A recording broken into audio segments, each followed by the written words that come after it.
Ready for action. One, and we are live. Corey, thanks for doing this, bro. Welcome to the podcast, man. Appreciate it, man. Thank you for having me. I want to get right into it, bro, because I've been doing a hell of research, like no cap. Since I kind of found out about baby bots, I was looking into it because we do automation at my job too. Okay. And yours is kind of similar, but I'd never really seen a third party do it because I thought automation is something that can be done kind of in-house for the most part. Yeah. So what is it exactly that, like when you're having a meeting with a sit down with a potential client, how do you sell it? How do you kind of share? So I mean, like large companies, like I'm pretty sure the company that you work at is like a massive company, right? PwC. Yeah. So a lot of times like the resources they have in-house, like you can use those resources, but a lot of times they're not going to be the experts. They're just doing what they've learned throughout the job, like they taught themselves. And so what I realized is if we come in, because like large companies all the time hire external consultants, but the difference between us and like an external consultant, we actually leave people with digital assets. But we're not going to leave people with like shitty advice that they may or may not take, right? Like we leave you guys with something that increases your company's value. So that is like one of the selling points. But aside from that, a lot of times the internal resources they have, they're not the best, like when it comes to that kind of technology, because you have so many other things going on that you're not going to know, like, okay, I can't balance this with my actual day-to-day job activities. So when you're like trying, because the low code, like Power Automate is what we use. Yeah. It is, it's a lot. It's a lot to learn. Power Automate is Microsoft, right? Yeah. And that's another reason we went with it, because it's under the Microsoft suite of tools. Every large company has Microsoft embedded in some way. So it was like a super easy way in the door. Because I tried doing like, I used to send like backtracking, I taught myself Python, right? That's how I learned how to like That's automate. a coding language, right? Yeah. Is that more common or C++? Which one's like the depends, most? man. Like C++ is like, I think it's more front end if I'm not mistaken. I never like went down that avenue, but Python, I wanted to learn it because of the whole machine learning, and I was like, fuck it, if I can learn this and like get into that, there's got to be some money there, right? Is it easy? Because I've always I tried to teach myself coding with the free version or some shit like that. Yeah. But I mean, if you don't have the drive for it, it gets so, it's like learning a language. Like it's so boring. Like sometimes, like when you're just trying to, if you're trying to do it to benefit yourself, I couldn't do it. Like I was like, I got jaded or just bored or whatever you. Yeah, I mean, like that's like with anything in life though, bro. Like if it's not entertaining, like school. I hated school. The curriculum that they put you on, it's not entertaining, it's not fun. But if you apply stuff like with coding, I tried to do a class. I didn't even finish the class. I like took the basics that they gave me, and then I started using it for stuff that I wanted, like was interested in. Like at the time when I was learning how to code, I was doing an e-commerce like store. It was super small. It was called like Endure for like endurance, like smartwatches, the whole nine. And I was having to post shit on like, you know what Mercari is? Mercari, OfferUp, like Let Go. Oh, Mercari, yeah. So I would like go, and if you go on there, there's probably still some old like posts, but I'd go on there and post my shit like daily. And I was like, this is retarded. Like I would do it at breakfast, lunch, dinner, and I was like, there's got to be a better way to do this. And so I was learning to code, and I ended up like figuring out how to automate that. That was interesting because it's like applicable to me. But if I'm learning how to like automate some boring shit that I don't care about, like when you're in that learning process, it's gonna, you know, like you said, you'll get jaded, uninterested. It's just not. It's not worth it. So what did you use to connect Mercari with an automation? Were you using Power Automate? No, I did that with Python. And that's what I started doing was like, I would write Python scripts for these companies. But what I realized is like, I would send it over and they would like respond like this is coming up as a virus on my computer. Like I can't do anything with it. And so I was like, it's not scalable. Like I got to figure something out that like I can actually easily get to these large corporations. And that's when we started looking at like UiPath. I don't know if you've heard of them. We're partnered with them. We don't really do much work with them anymore. Automation Anywhere, it's another big vendor. And then Power Automate. And then Power Automate, when we went down that path, we just never looked back because it was just a win across the board. Super easy to embed in these companies and all. So when you were just using Python, how does that work? So you're applying the coding or you're creating the code for these processes on Mercari site, like on their host, or no? How do you merge the two? Like how do you kind of create honestly, like it was so like the same way you would access Mercari, right? Like you open your browser, type in the website. I just created like this little file that like if I double click it, it'll open the browser and then it'll start like typing in like the titles, go to the website, all that stuff. So it just replicates human behavior, right? But like the thing that like it's good because like you can automate stuff that's super repetitive. It's bad because let's say that you have this process you do on a weekly basis, and then something changes. You got to redo the whole code. And so that's like it's a lose win. Like, you know, there's both sides to it, but that's when we started learning like that stuff, and that's where shit gets really interesting because like that shit is massive. I mean, I can't even turn on any app, whether it's YouTube or Instagram or anything, without hearing about AI, especially right now. I mean, it's like the buzzword. It's scary, man. Like the whole, do you see the Chat GPT and all that? Like, dude, I just kind of, I learned about it scary, man. Like when it first came out, like in December. We had like a cousins thing in December, and so my older cousin, he showed me and Steve kind of the Chat GPT. He's the one that exposed us to it, but I didn't really take it seriously. Or I was just like, it's like Google. It's like another search engine. And then I actually started looking into it probably a few weeks ago, and I did my own thing. Like I was looking up, what I look up? I think I looked up like podcast questions or something like that, or like how to run a podcast, and it came through with pretty much everything I've already done or stuff like that. And so it's interesting, but I was looking into it, and they said that there's still some false information that gets passed through there. There's still some biases that come through there. Like things are they're still working out like the human element of it, but that's the part that kind of is interesting to me, is like there's still biases in an AI platform that's created to answer questions or and that's, do stuff like that. That's like the messed up part though, right? Because like the people that like, not gonna like, you know, put people in buckets here, but like the people that can actually create that software tend to have a certain political belief or just beliefs in general, right? 100%. And so it's like you're getting like that, it's hard to fix that. Like, how do you fix it? Because the people that actually know how to create it or can create it believe a certain thing. And so they'll probably embed those beliefs like innately. Like they may not even realize they're doing it. And so like, that's why it's kind of important. I feel that like everyone is introduced to technology in some way. Like you don't have to become a programmer. Like there are so many other things you can do, but just understanding what's going on, so much better off than we are now. Like I saw a tweet, I want to say like 2 days ago, of somebody just talking about politics and how like AI, there's no governance and all that stuff, right? And it's because I can't think of one technical person we have like in any political party, like that is legitimately a technical person. That's why I'm like a big advocate of like people like, okay, we need Cuban. I mean, would you consider Elon a technical person? Yeah, because he knew how to code. Like again, you don't have to know how to code to be technical, but he actually understands like the ins and outs of everything. I would say lately he's gotten more active in politics. I mean, he's kind of put his stamp on stuff, and he shares his opinion on Twitter and stuff about politics. So, and to me, he seems like a right-leaning libertarian. Like if I could classify him, I don't know what he classifies as himself, but from what I see, it seems like he's a right-leaning libertarian. And going back to what I'm saying about the biases that come into the AI, like you're saying, like, I don't know, just think about how people act with politics as humans, right?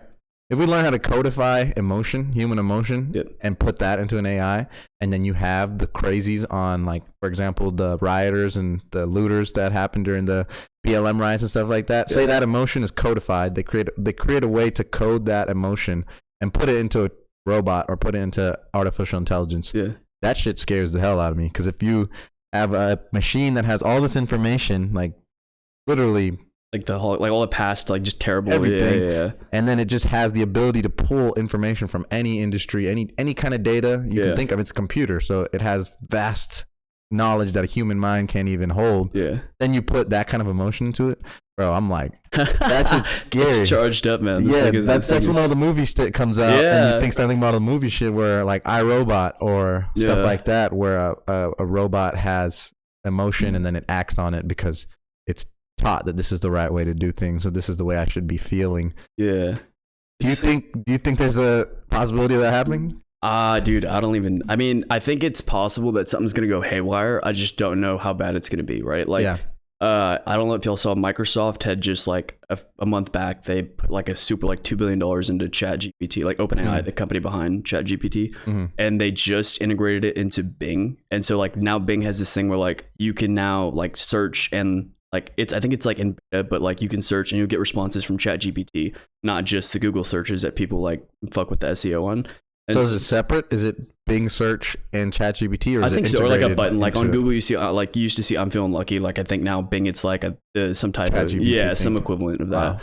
Wow. But what happened was I don't know how viral it went, but ChatGPT kind of like was giving, like you'd said, false information, and then it was also like somebody had asked it like, do you like being a robot? And it was like, I prefer to be a human. Like it said this really weird like kind of like response that makes you think like, it prompts you to think like this thing's about to go fucking like haywire. And so like I think they're in the process of taking it down or something like that. But it's scary, man. It really is. Cause like I honestly don't understand, like we train engines on like things, but we do it not like at the Python level. Like we do it with low code, which it's like easier to train stuff, if that makes sense.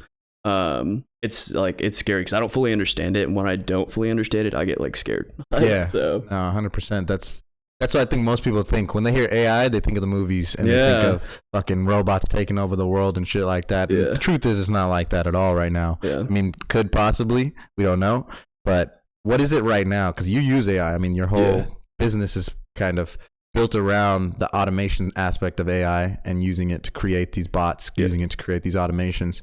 So when you tell someone about AI, how do you kind of describe it in your realm, in your business? So it depends. Like we usually, like people always resonate with like things that relate to them, right? So it's like, who am I talking? Am I talking to somebody who's like an import manager? Because like, let's say for like a company we work with, for example, we worked with the import manager, super large company. They're like the largest tile manufacturing company in like the US.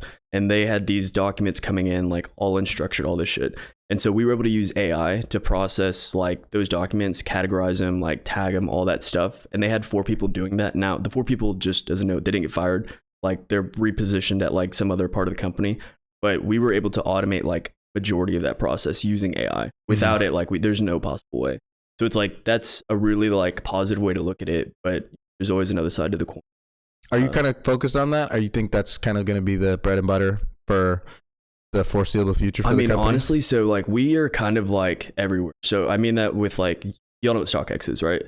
So we created software that like, you have the Yeezys, you have all these like hype shoes that like the prices change based on like, and just like simple economics.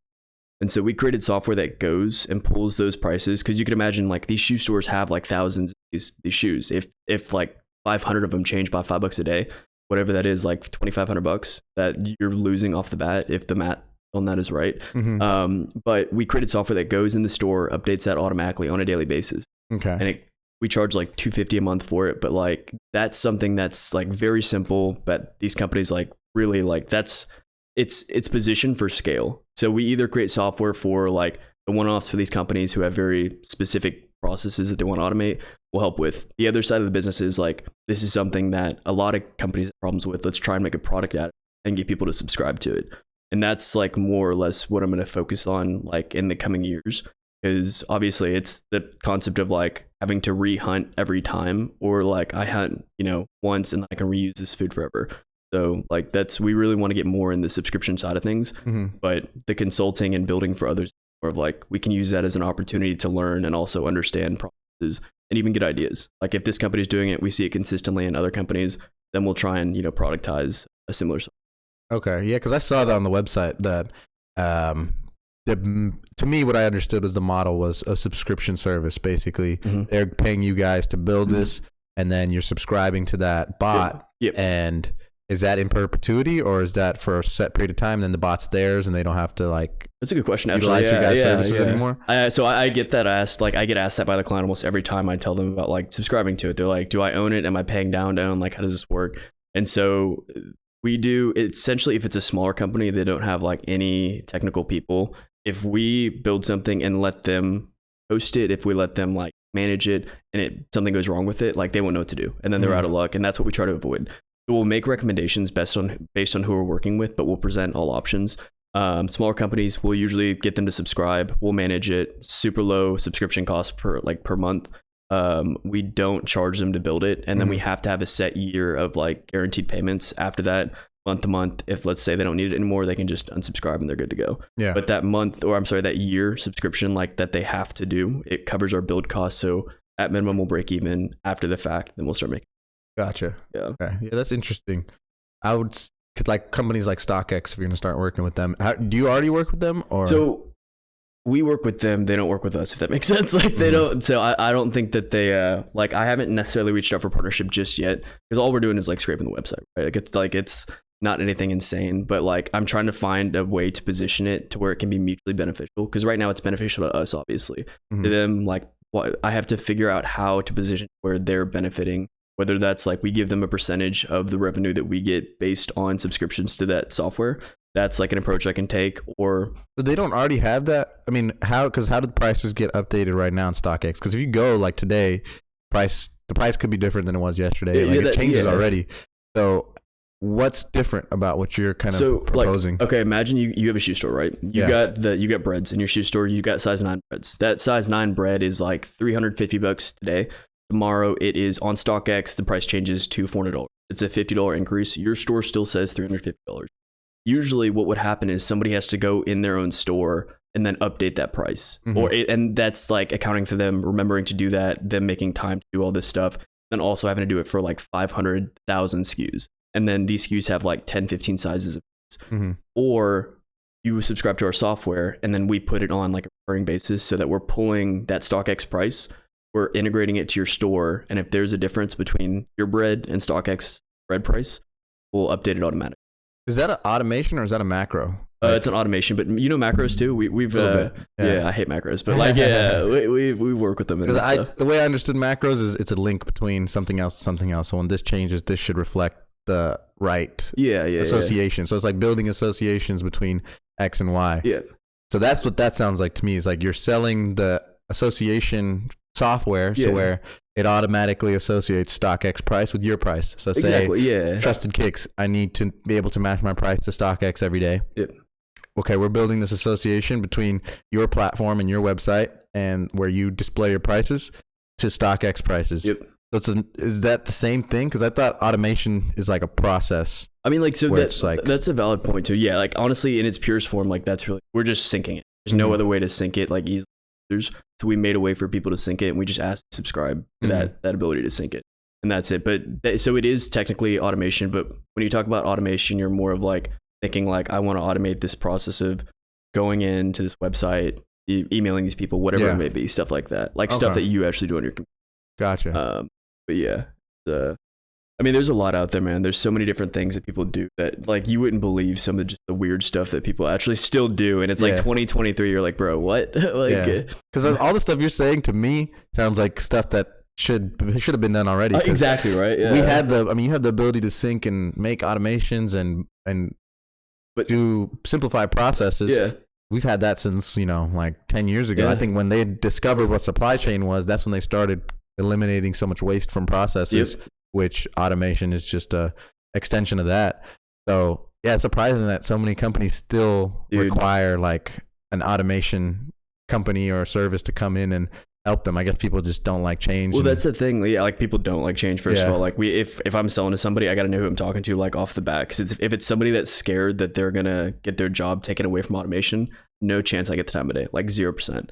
But if I talk to like a C-suite or somebody like that, and they're like, always concerned with numbers, obviously, then we can tell them how much time we can save them, all that stuff. But we position it to where, like, instead of like, when you can position it 2 ways, right? It's either you're going to fire your employees or you won't have to hire new ones because you guys can expand further without having to bring on new hires, lower fixed overhead, etc. And so we try and stay with that route versus the latter of you can fire these people now. Because if we're able to give Susie in accounting, the ability to do her day-to-day tasks and have those knocked out by, let's say, 12 versus having to stay at 6 p.m. every day because she has to do all these monotonous things, then you've just opened up that 6-hour window for her to do other things to help you guys grow. Okay. So that's kind of like how we approach like when we're trying to sell it.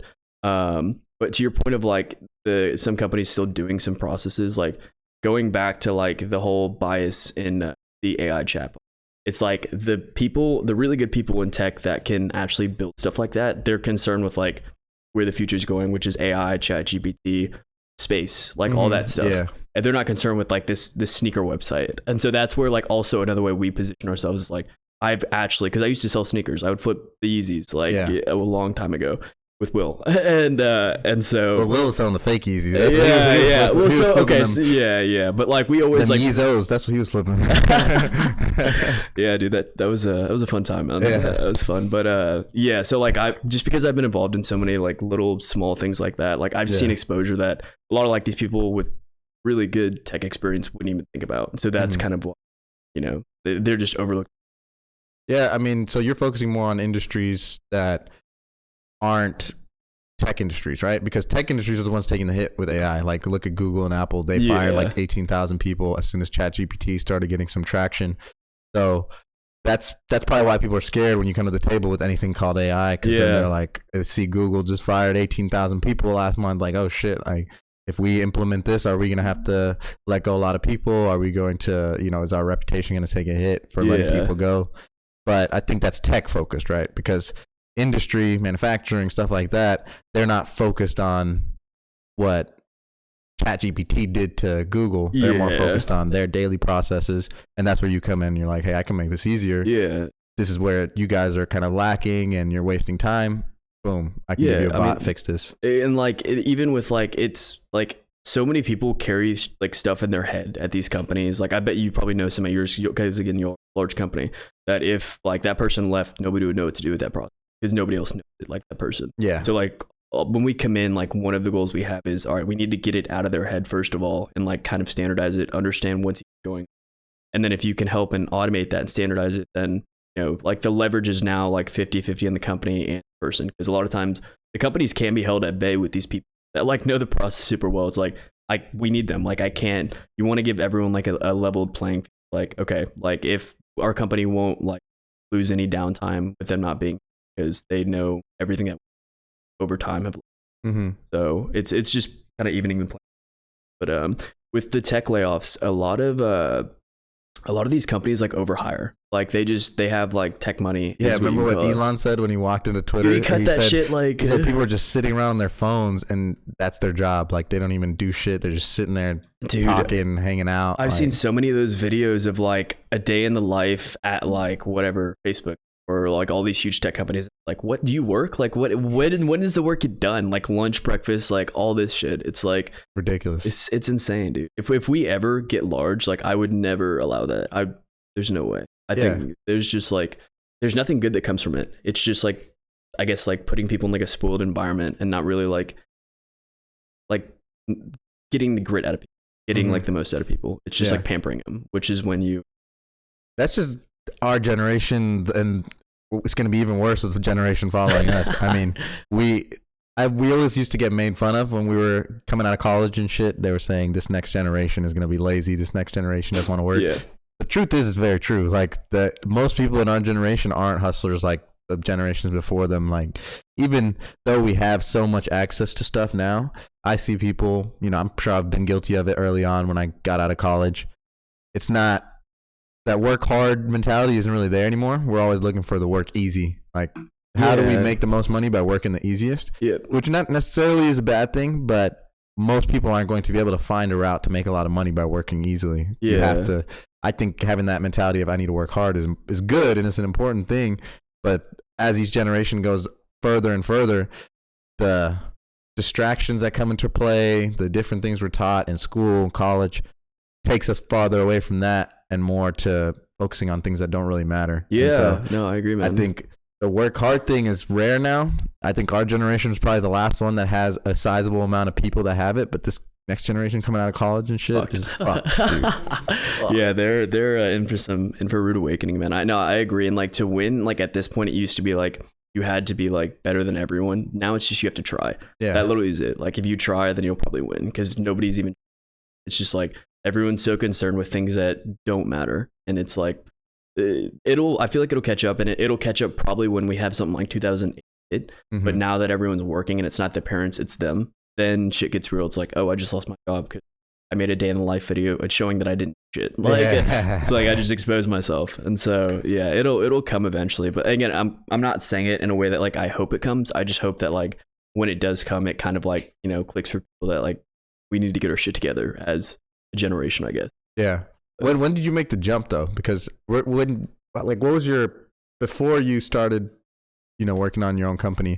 What was your background? Like, what did you go to college for, and what did you graduate with? So I went to school for energy management, so oil and gas. Okay. And like, I love the industry. That probably is like, you'll meet the coolest people in oil and gas. Like they're actually pretty genuine, like people. What I didn't like was that it just felt like two things. It was more of like who you know is how like fast you progress, and then seniority is like everything. So like, however, like you could be 30 and not know shit, but you'd probably still be more respected than the 20 3-year-old who's been out like at the rig that, you know, knows some shit. And so I didn't like that. And that's kind of why, that's when I started like deviating of like, what industry should I enter? And so I actually, dude, I tried e-commerce. I tried real estate. So I have my license. It probably expired like years ago, but I got it. I did that for a week. I did real estate investing, and like I did it for a week, and on the like I started Monday, and then on that Friday I was like, I'm out. Like I went to the dude, I was like, I'm quit, fuck this. But I mean, like I tried so many things, just because like you'll know when it's a fit, or like it just feels kind of natural. And tech, like I don't want to say it was a super good fit when I initially started, but what happened was I'm like naturally a sales guy. Like I love doing sales. That's like just all I want to do. But I was teaching myself how to code just because I thought it was interesting. And I realized like there aren't people that are really technical that know how to sell.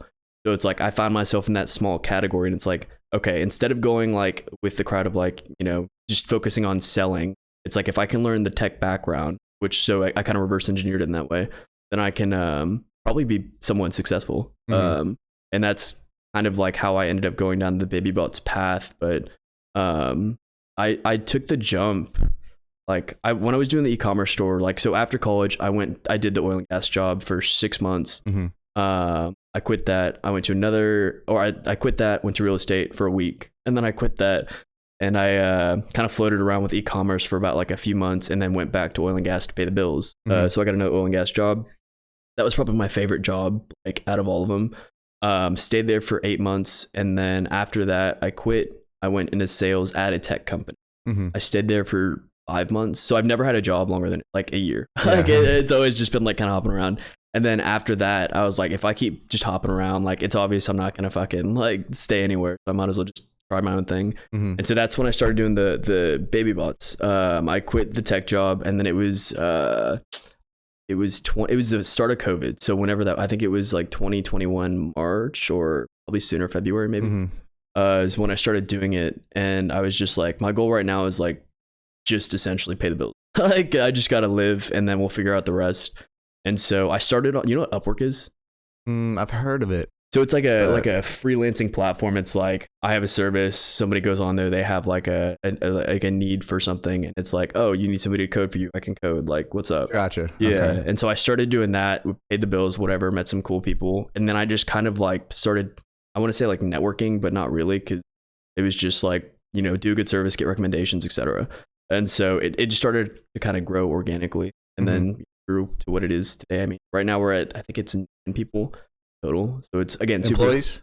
So 5 or 4 are full-time employees, like salaried, and then the other 3 are contractors. 40 hours a week, only because I can't meet the salary requirements yet, like for them with healthcare and all that stuff. Because we offer we offer health insurance. Like it's kind of expensive. Yeah. And so sometimes like they, you know, it just didn't make sense for them at the moment. But as we grow and I'm able to like meet those, then they'll go full time. But yeah, so again, like it started just me, and I mean, I have big goals. Like I want to be at like 100 people by the end of this year. We'll see how it goes. I have a plan to scale. It's super unrealistic, but that's how every goal should be. Like it really should be. If you set a goal that you know you're going to hit it, I don't see the point in that. Then it's not really a goal. So what all did you fail at before you got to baby bots? Like, because it sounds like you tried a bunch of different shit, which I hear that a lot from people who are entrepreneurs. They say, try everything you're interested in, and whatever sticks is what you're gonna, you know, go the long distance with. So what all did you try, and what all did you fail at before you realized baby bots is what I'm gonna give everything to? Yeah, so I tried. So I did the e-commerce, right, and that wasn't like a fail. It wasn't scaling how I wanted it to. And so like technically, I guess it is.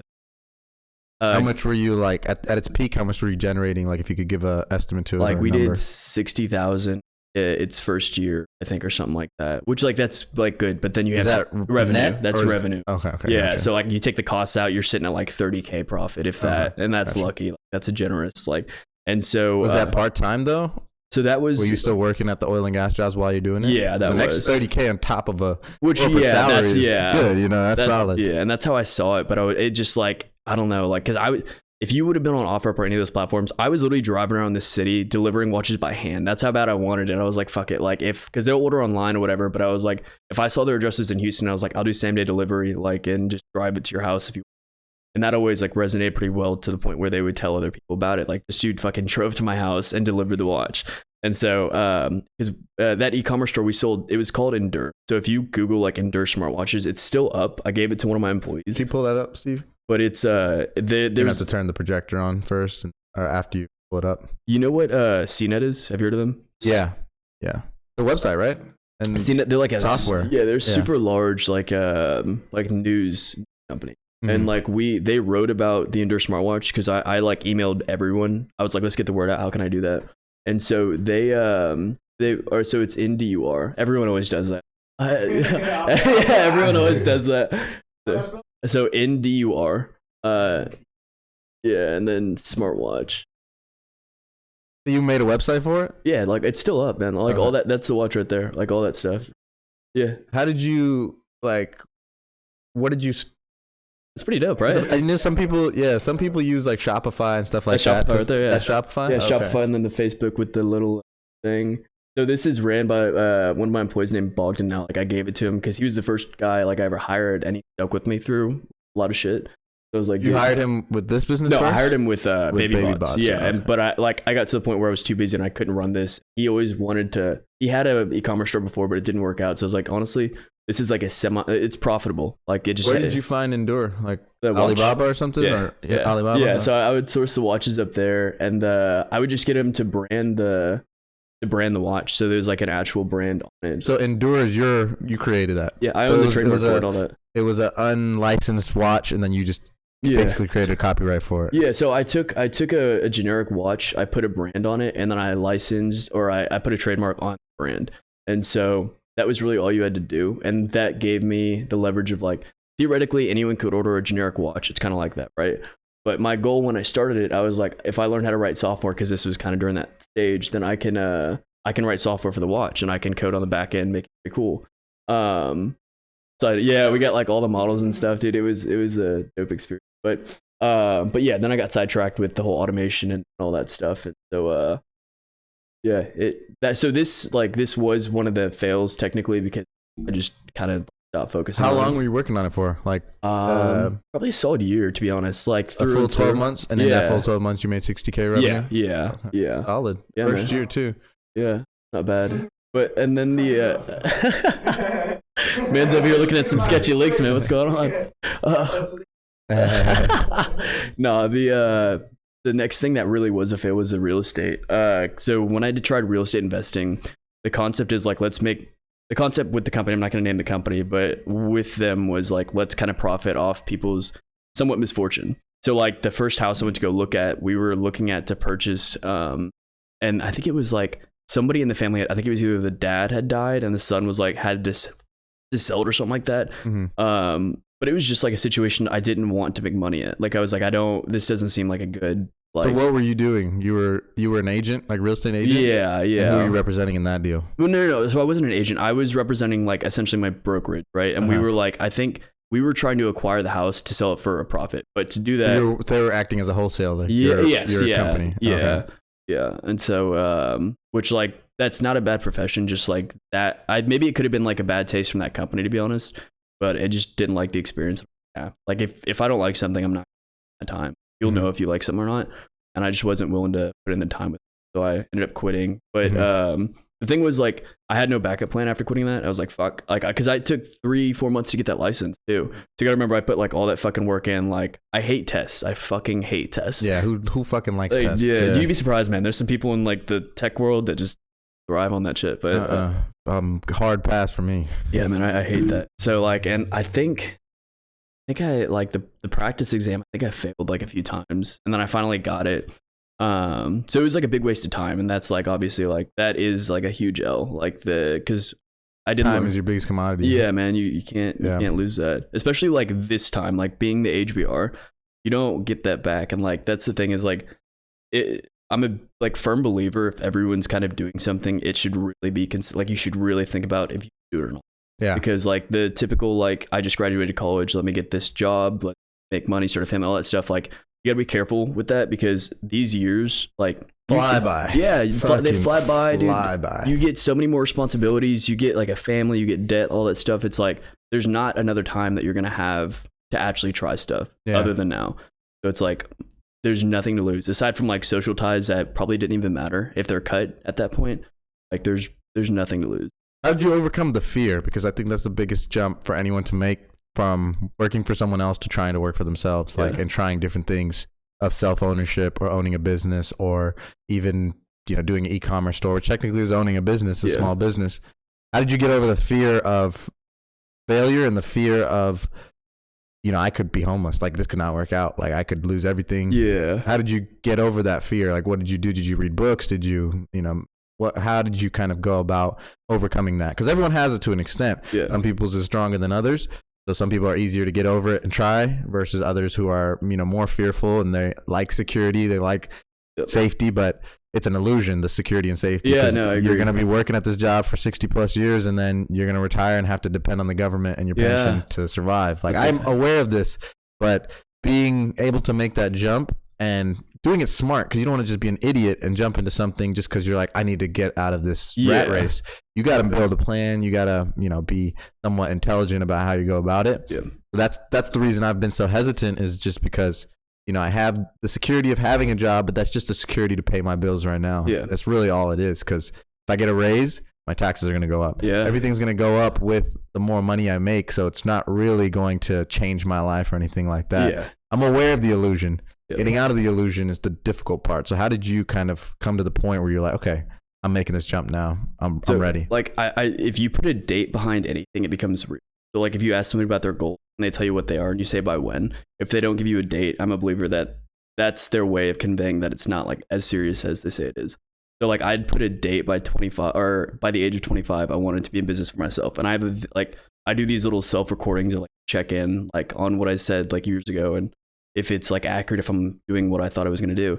And I had set a date right after I graduated college. I was like, by 25, I got to be in business for myself. Like there's no like ifs, ands, or buts about it. Like if it's to the point where I'm not, and I'm 25, then I have to quit the job I'm at like that day and like start something. Just like, and like I do believe having a plan like makes things a lot easier, like better. But sometimes like I personally, I operate when my back's against the wall, like phenomenally. Like it's just like the best I can do. I don't know why. It's like that fear, if you channel it, you can do some really cool things with it. So like I didn't have a plan, like with the real estate when I quit. I had no plan. I was like, fuck. But there's nothing you can lose, because like if the reality of like if I'd be homeless versus going back to live with my dad, like I would just live with my dad. Like just stay there. If I kept my expenses low, because I knew that throughout these years, it's like I'm gonna be a iterative trying process. So I find something and then I can start spending, you know, a little money. So just having my living expenses as low as possible, low overhead. I don't really need much. Like food, I would eat shitty food, like really shitty food. But that gave me the opportunity to just like up and go try really, because the fear isn't as strong if there isn't much to lose. Like that, which tying back to like as you get older, more debt, more responsibility, there's more to lose, so it's harder. But aside from that, like the fear was minimal. Like I have the social fear of like people are gonna think you're shit probably for like going against the grain, but that's just like normal. And again, like just channeling it, like knowing that if you don't, like let's say you try something, it doesn't work out, you need to make money, right? You have to make money. So you have that, like knowing that you have to find a way to push yourself in like another avenue to generate money. Because if you don't have money, you can't eat. So it's like it just makes you operate in a different mindset versus like knowing that I have this cushion. Did you have capital to back you? Like how long did you kind of like, because you seem like someone who plans and understands what you're going to do before you do it. So did you have like, okay, this is X amount of months I can last with this capital, now I'm going to jump into trying these different things? Like so I didn't budget the months out, but I knew that like I could cover by flipping stuff solely, I could cover my living expenses, and that's all I needed to know. I had some savings, but it was from like the easy money, like from the summers of flipping that shit. But I mean, I didn't intend on like touching it just because like that was like an emergency, because I don't like, it's not like I come from a wealthy family, so there is no like parachute from that perspective. It's like the only parachute you get is like you can go live on the couch, or like if there's a room you can stay there. Aside from that money was just absolute worst case, like health or anything related. So I essentially just like I knew I could flip to pay for my living expenses, and that's really all I needed to know to feel not comfortable, but like okay with like whatever happens. It's like I'll know I'll survive off just that. How were your parents with kind of your when it came to raising you and instilling ideologies in you? Yep. Were they the typical, go to school, go to college, get a job, and work at that job for the rest of your life and retire? Or were they like, try different things, do this, do that? Well, so like growing up, like, so I have a brother, I have a dad, and I had a mom. My mom passed in 2010. So like after that, because before that, it was like what you're saying, it was the whole like the typical like, family. And then after that, it was just my dad and my brother and I. And my dad, like, he had dated her since like, I want to say he was 15. So like he kind of for a little bit lost himself. And like seeing that as a kid, like as you're going through like your teenage stages, you're like, it affects you in a weird way. And so I became more independent, like instead of being as reliant on him, I realized that like it actually isn't always going to be like that. Like it'll be me at some point, but I realized it like at an early age. And so that kind of, I think, like just spurred me to start trying stuff. It's like, well, fuck, like, do I want to do what he's doing? Let me start looking at the careers. Like, what does this whole thing look like? But that's at like 15, right? You're thinking of that stuff at an early age. And so that's kind of like, I wouldn't say that like what he instilled was more on like the mental side of like just staying positive. Like if you think positive, then positive things can happen. If you think negative, it's inevitable that negative shit's gonna happen. And that was very, very helpful in like so many aspects. So I want to say like in a lot of ways that laid a good foundation for what I'm trying to do now. But as far as like what he wanted out of me, he did want me to go to college. I went to college. I'm still in debt from college. I haven't paid it off yet. Don't use the degree. So obviously it's fucking wasted debt. But like, that was really all he wanted. He didn't care what I did career wise. He just said like, just go to school. Cause he didn't go to college. My mom didn't go to college. So it's like first gen college. My brother went big deal for them. Yeah, exactly. And so aside from that, it's like once you get that degree, because again, like now having a degree doesn't matter. But back then when our parents were like, our age, it's like you have a degree, you have a guarantee of a job, you have like, pretty comfortable life, like the upper middle class, etc. Now it's like you have a degree, it's like, well, it doesn't, matter nearly as much because a lot of people have degrees now. Yeah. And so, so he just said that's the only reason. He was like, just get a degree pretty much. When you were in high school and stuff, were you the kid that was selling candy in the hallway? Or were you the kid that was like always hustling? Like, because, some people have that in them from the beginning. They have that thing where they're always trying to make money. They're always hustling. They're always trying to try different things to get that next buck and, build something. But some people weren't like that. And then it just came later in life. Was that you in high school? Were you the one that was always trying to make money, like mowing grass or doing different things? Or yeah, so like you know what pressure washing is? I think we told you about it like a long time ago. Yeah, I remember Will was doing that for a while. Yeah, so he was one I started doing it with, but like we learned it from a buddy. His name was Braden in high school, and like we learned this junior year of high school. So before that, like none of this was existent. I didn't hustle for really shit. Didn't sell candy, but so we linked up with Braden one day because he was telling us about how he's making all this money after school and just pressure washing these driveways. And I was like, what are you talking about? Like he was making like, I think $200 a day. And we were like, dude, that's fucking insane. Like, what are you doing? And so he showed us like, he would go door to door, like knock on these doors and just like, hey, your driveway's dirty. Like, so you knew who to target because the driveways were dirty. And so he'd go door to door, knock on the doors, and then pitch them. And he'd probably land. He was like a really good sales guy and still is. He would land like, if he went to a neighborhood, he'd inevitably land like a house. And so we went with him and we started doing the whole door-to-door pitches with him. And that's like where like we learned, both of us like learned how to sell. Like, because if you can go to somebody's door and disturb their peaceful environment and like try and sell them on your product, that's like a very hard thing to do. Like as easy as it sounds, it's hard to just go knock on somebody's door like, hey, you need to listen to me because I can help you with something that you don't give a shit about at the moment. So that's the same philosophy behind sober game that you and I talked about. Same thing, because a girl's going about her day, she's not at a bar looking to be talked to. She's just going about her day shopping or whatever it is. You break her peace or whatever she has planned for that day by going up there and talking to her, and you're selling yourself. Yeah, exactly. It's the same concept. Like that's harder to do than going to a bar and picking up like a girl. Easy, yeah, because they're there for attention. They're there to talk to guys. Exactly. It's like easier. It's like what is it? It's like a cheat. Cheat code versus doing it in the normal day to day. You're breaking their peace. They have a plan. They're going about it. I mean, it's even like, so it's like applying that concept of like doing essentially against the grain what other people aren't doing, right? Everyone's going to the bar. There's a hot girl at the bar. Everyone's hitting on her. She knows everyone's going to hit on her. And all the guys that are doing it probably have the same game. They're all drunk, like kind of sloppy-ish. If she gets hit on at like an unexpected time in an environment that's like neutral, like she's at the mall shopping and you just go say what's up, that probably doesn't happen every day, and it doesn't happen because people are just nervous, shy. They don't want to. They don't have that liquid courage. Yeah, exactly. That's what it is. Alcohol's a cheat code too. It is, man. It is. Yeah. And so like that's I agree. I couldn't agree more. I mean, like just going and doing things that other people wouldn't do for whatever the reason that they wouldn't do it. If they're scared, if it's just like frowned upon socially, like everything, whatever that reason may be. If you actually do it, odds are it'll work out in your favor. How many hours a week would you say you put into baby bots? Now? Yeah. Oh, dude, fuck. I'm up by 6 because I take Tank out, so I got like a little pug, and I take him out from 6 to like 6:15, 6:20. I'll be at the office by 7 at latest, and then I usually stay till like 6, but that's not when work stops. I'll like go home, I'll take Tank out again, and then I'll work till like 10, 11. So it's like all day. It's like consume my life. But like the thing is, like if you expect something, it's easier to like cope with it. So like when I started this, I expected the next like 10 years to be solely work. Like if I find somebody that's dope, you know, if I can stay in shape, that's awesome, like all that stuff. But they're all second priority to right now, like work. And so expecting that, knowing like what's going to come of it makes it easier than saying like, fuck, I didn't expect this. Like I didn't expect any of this shit. And so, yeah, it's just work right now, but there will be a day where it's not. Yeah, but you'll be thankful for all those years where you were putting in work, because you're going to be way ahead of everyone else who did it. Just reap the benefits later, man. Exactly. I think that's a lost concept. Me and you know Gio, so me and Gio have talked about this many times, and I think me and him are kind of the only ones who are on this page. I don't abide by it as strongly as he does. I can definitely say that I am more lenient with this philosophy, but his philosophy that me and I had talked about, because Gio's a hustler, was work your 20s, work your ass off in your 20s, and then enjoy your 30s and 40s and 50s, and you'll have so much wealth generated by your 20s and mid 30s that wealth will carry you over for the rest of your life.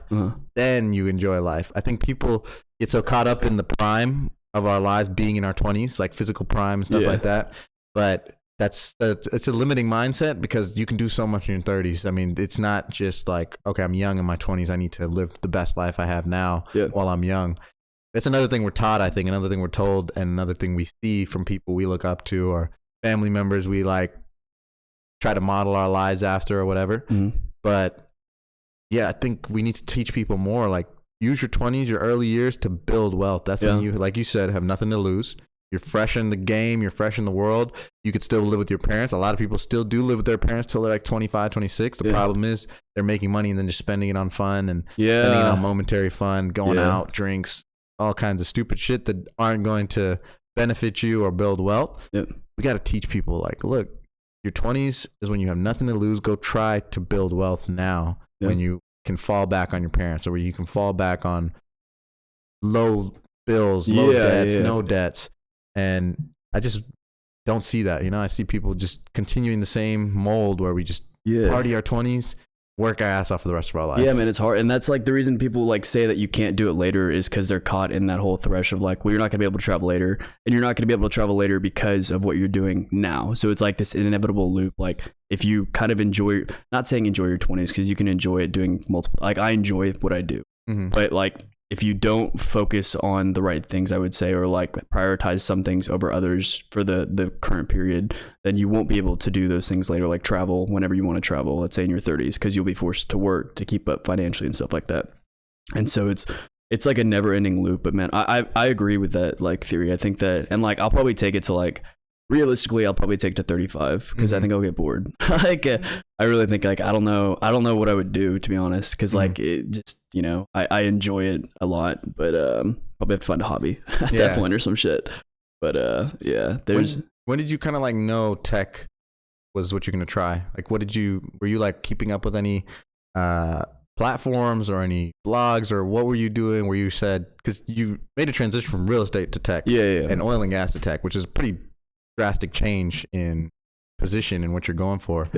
When did you kind of start looking at tech like, this is what I'm gonna do? You know what I did actually? So have you seen Shark Tank? So like the panelists, right? You got like Barbara, you got Damon, you got Cuban, you got Kevin. Right?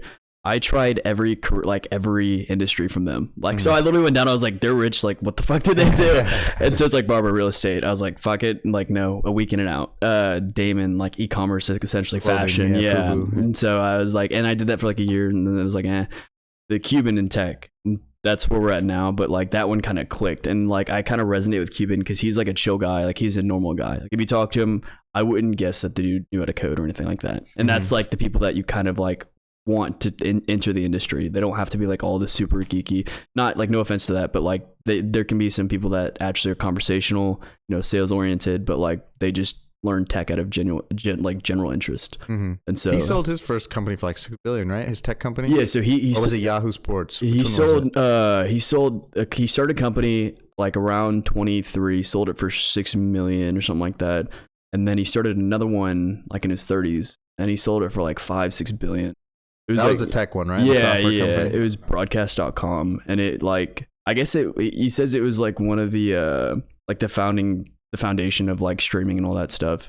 But yeah, man, like I was like, I don't know what it was. It was like a few weeks back. I looked into that acquisition and all that stuff, and it's just like insane to think about. Like, could you imagine like having fucking billions of dollars? Like that's just like, what would you do? Like I wouldn't know what I would do what he did. Go to the next thing. Like like you said, you'll get bored. Yeah. Once you develop a mindset of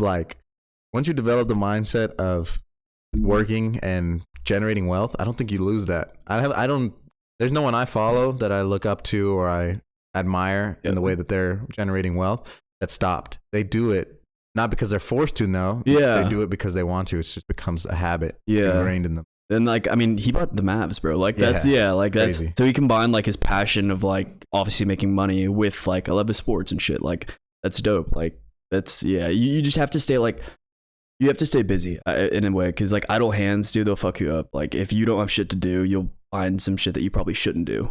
And I've realized that like the hard way so many times. Like I've gotten myself in some just weird situations. Like I have a scar right here. Like I got that in college when I'd say my hands were idle in the sense that I wasn't focused on like really what I should have been, like the whole entrepreneurship route or anything like that, because I was enjoying college. And I was at like it was like our bid day party, like junior year of college. And I was like super hammered, and I was like, I can jump this pool. Like it was a pool that's like 10-12 feet like in diameter.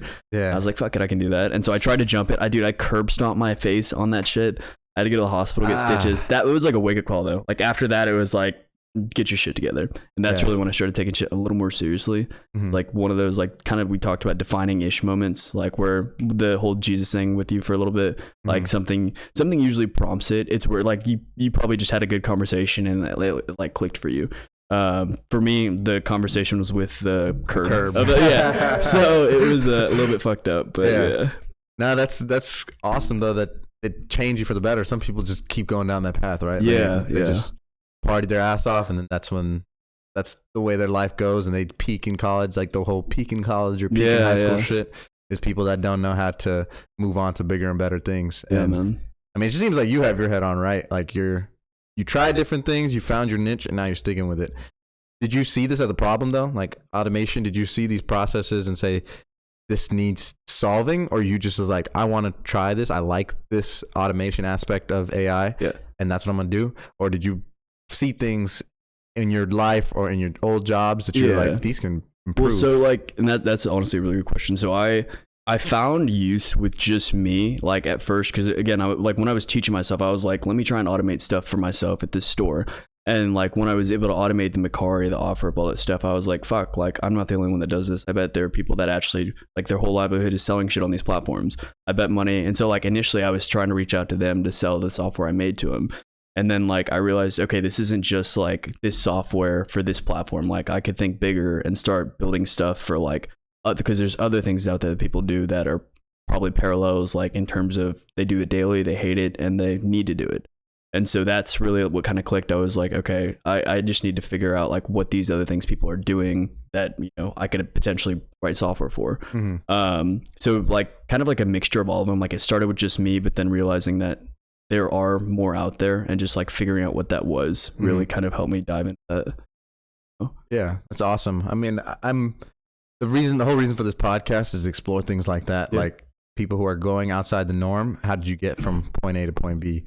And I think yours probably gives a lot of people hope, just because you, like you said, you weren't always like this. You weren't in high school.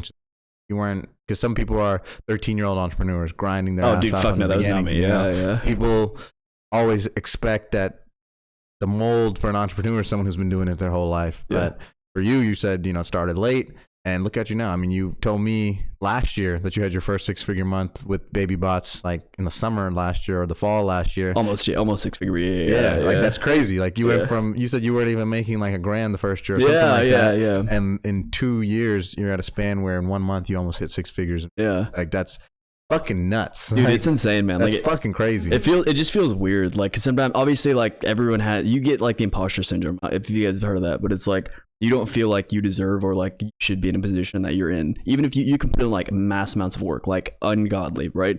But it's just like, you still don't feel like you've earned in like a weird way. And like coping with that, like it's just like, as a 26-year-old now, 25 at the time or 24 when I started, and like kind of like managing people, it's like, okay, should I even be managing? I'm still a kid myself in a lot of ways. Like, should I be doing that? But it's like just kind of getting over that and realizing that, we're all here collectively to move towards one single goal, and like just taking that approach to it makes it a whole lot easier. Yeah, we talked about that on my first podcast with Darius, my trainer.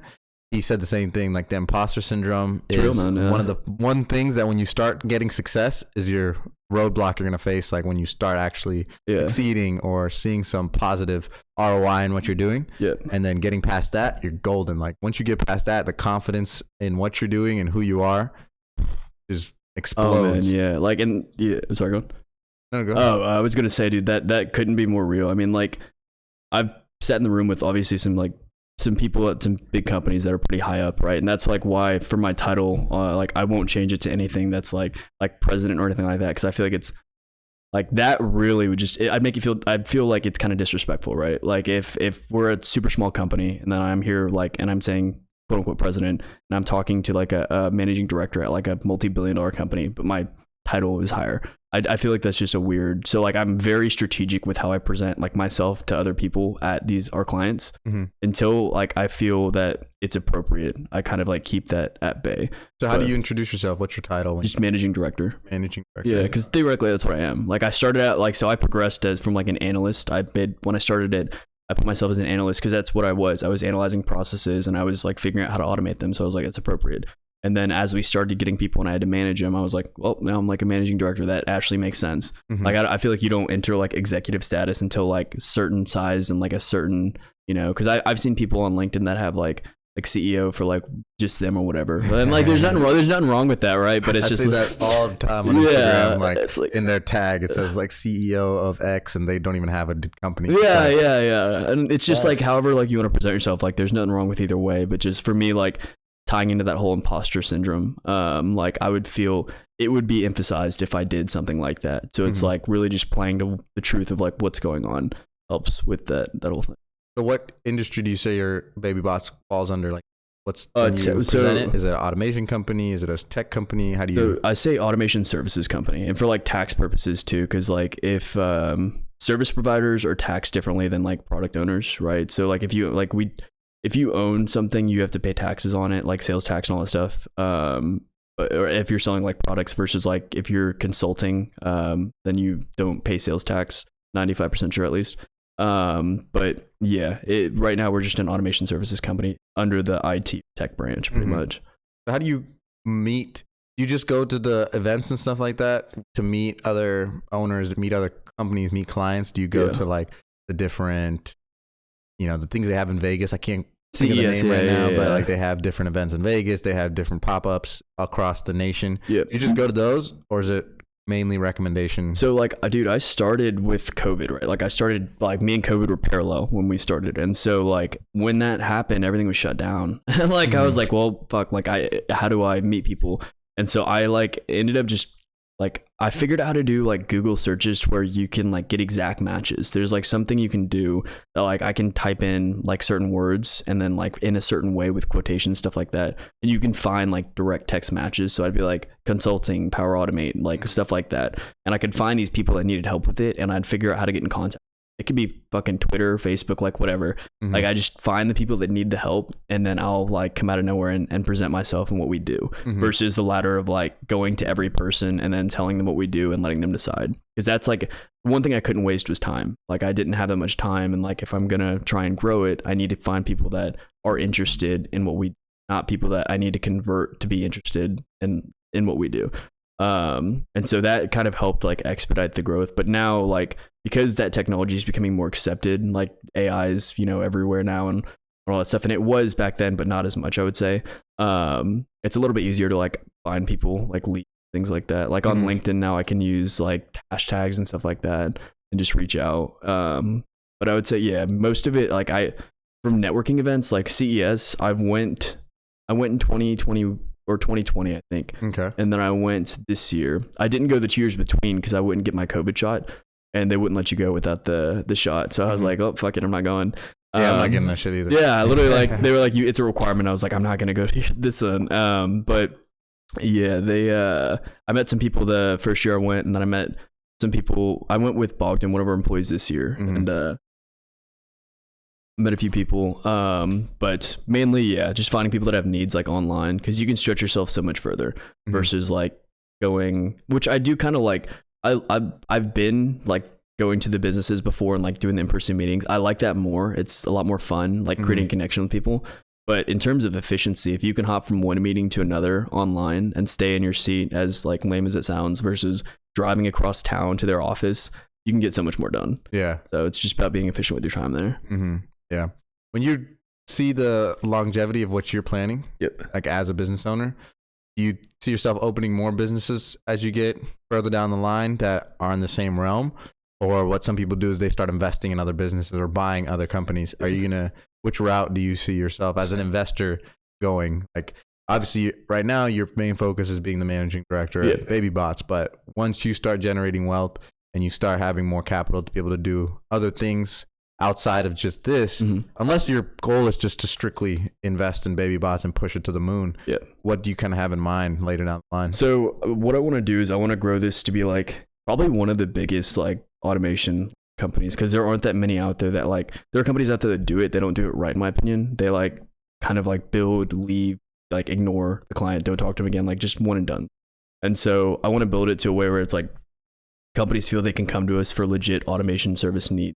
And I want it to be like the service provider, which hence the name, like the BabyBots. Like people don't, like when you hear that, you're like, what the fuck is that? But like, and I've been in meetings before where I've gotten roasted for that name, but like it's something that you remember, and I want it to be like that so that people, like when they think automation, they think BabyBots. And so in terms of like, you know, wealth and like how to generate it, there are like multiple approaches. You can like build it one way and then spread it to like, you know, multiple sources of income. Right now, I think it's, at least for like the near future, it's going to be all BabyBots. Down the line, like let's say that, you know, I sell it or something, I'd probably just start another company, but I don't know if it'd be in the tech industry. We would see where it'd go. I think it'd be fun to get into like some type of manufacturing in a weird way. I think that'd be cool, because I guess it's because I'm living in Edo. Like you see all that old, like all the old industrial buildings and shit like that. And there's just so much history there that it's, like, I don't know. I feel like it's ripe for innovation if you like have the right mind there. So maybe something in there, who knows? You thinking like construction, or you think construction would be cool? I mean, like some type of like, I don't know. Cause when you think of these manufacturing companies, depending on the product, like Elon. Okay. So if you've been to Austin, obviously, have you seen the Tesla factory they just built there? I think we passed it. It's fucking massive, man. But like they're like essentially creating like a fully automated like car manufacturing like plant essentially. And so there is, most people don't think of going into that industry with like that kind of mindset, like that kind of background. Like the people that are in manufacturing, or like for instance like car manufacturing, it's like the typical boomer mindset. You don't think like I can try and automate everything at this point with this kind of technology available, which is why Tesla and all these companies are pretty much doing as well as they are. But like coming from like a tech background, and after everything's said and done with BabyBots, applying that knowledge to different industries. So I wouldn't want to stay in tech necessarily. I'd want to apply the tech that I know to like manufacture or something like that. Like following in those footsteps of like fully autonomous, you know, manufacturing company. Dope. Like, yeah, that'd be crazy. Yeah, that'd be insane. But like applying it to like, obviously not cars, but like something pretty cool that, you know, is being overlooked. I think that'd be a cool concept.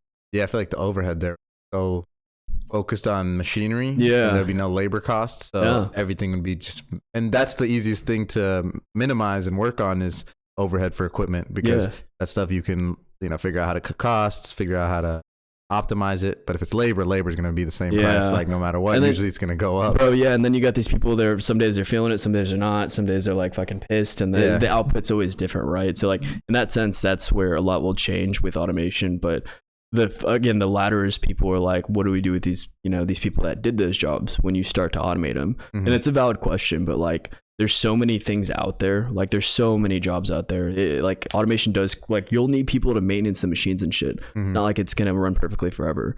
So just, I think there's always going to be room for people to like, there's always going to be work.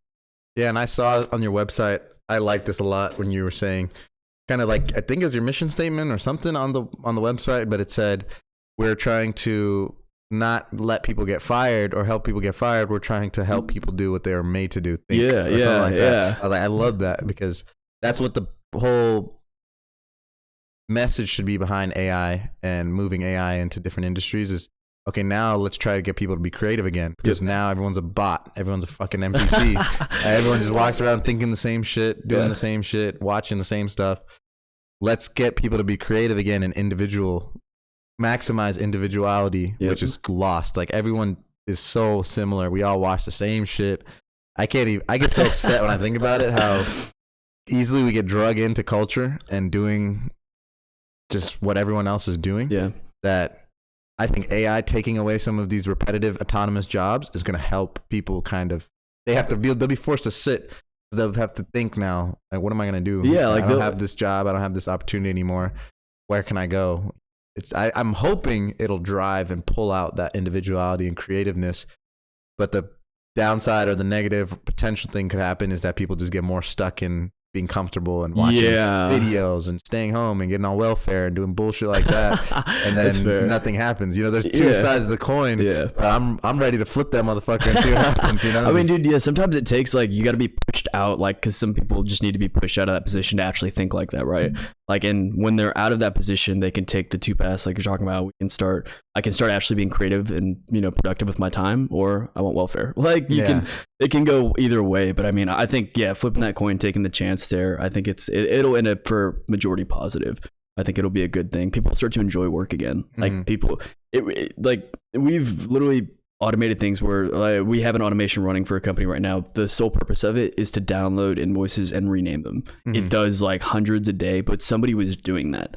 Like imagine like you're coming to work, like that's your day. Like you would probably not enjoy it the most, and like it just maybe that's your thing. Maybe you like have a fetish for that. I don't know, but like a lot of people don't, and like it's So automating stuff like that, letting people like free up and actually doing stuff that they want to do with their time, gonna be game changing. Yeah. Do you think, this is a random question, but do you think our people, our generations, our individuals are getting smarter or dumber as we move forward? I don't know, man, because I've seen some really stupid TikToks and shit, dude. I've seen some dumb stuff, but I also think that like, I think we're smart when we want to be.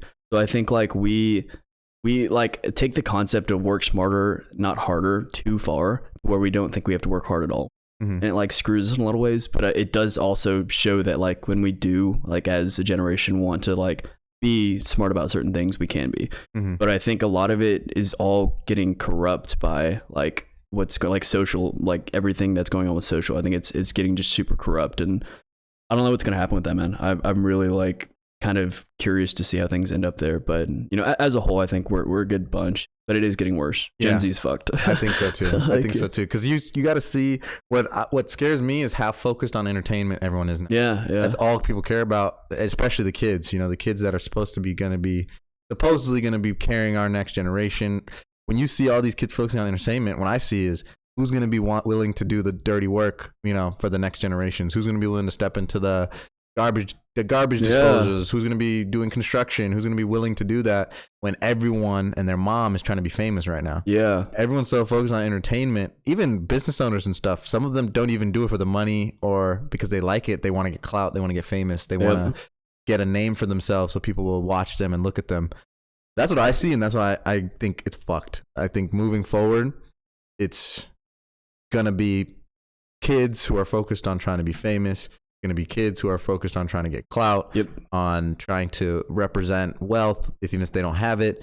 And then my next question, follow up to that, is going to be then what's going to happen to all these necessary jobs that will not have younger people coming in filling them up. It's just going to be the old heads until they're gone. Dude, then what happens? It's happening right now, to be honest. Because I mean, I've had some conversations with some of the clients we work with, and just asked like, is it hard to hire right now? Because like we were having trouble finding like good talent, and I was like, you guys got it. If we're not getting this, what are y'all getting? Like, because we're like technically a startup, right? Like a lot of kids usually gravitate towards those, but we're not getting shit. And so some of the people I spoke with have said like, dude, it's hard out there right now. Like a lot of kids just don't want to work. But where are they going? Like, what are they doing? Where are you getting the money at? Dude, they're just sitting at home with their parents, and the parents are enabling them to do it because they're scared to kick them out or scared to like kick them on their ass and be like, go out there and get a fucking job. That's what I'm saying. Like I'm like, if somebody lives with their parents, because again, like I did it for a little bit when I was trying shit. So it's like, if somebody lives with their parents, but they're the right intentions, not a problem. Yeah. If it's the wrong, you're blowing money, you're just wasting fucking time, like whole different story. And like, I think that's what's happening. I saw a stat that was like, I think it said 25% of like millennials were like living with their parents between the ages of like 23, like post graduation. So like 23 to 26 or something like that, 27. But like that could be out of context because who knows, maybe they're really trying shit, but could just be that they're fucking like getting drunk every weekend, like doing stupid shit. And so yeah, it's scary, man. Scary times, dude. I don't even know what to think, because I mean, when I think about it, I'm just I have a bunch of theories, right? And I'm been to conspiracy theories, especially when it comes to control and how a population is destroyed. Like, how are these, if you look at history, how are countries kind of destroyed from the inside out, not by conquering or by like Venezuela, kind of like that, shit like that, but more like Soviet Russia or Nazi Germany. They're infiltrated and then they're brainwashed to believe a certain thing. Like, I'm sure 80% of those Germans had nothing against Jews before they believed that Jews were wrong and evil.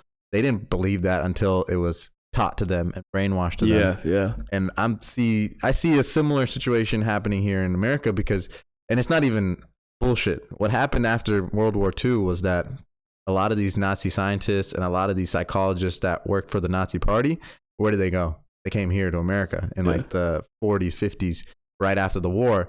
And we employed them. Our government employed them, gave them jobs in the CIA, stuff like that. This is proven fact. This isn't like some crazy rabbit hole theory or some shit. This is fact. Kind of rabbit hole, but yeah, it's fact. It's fact. So then you wonder, what were they doing? Why did they hire them? Like, what did they need these people for in these high positions in government? And what are they implementing? And then that's when shit just started coming out. MK Ultra, mind control practices, stuff like that. Yeah. And I wish I remembered his name, but there was a famous video of this American psychologist and writer, and he was discussing how a country or how a society is slowly corrupted, slowly controlled, and then eventually completely under the control of the government or whoever's ruling, whether it's a dictator or whatever it is. Yeah.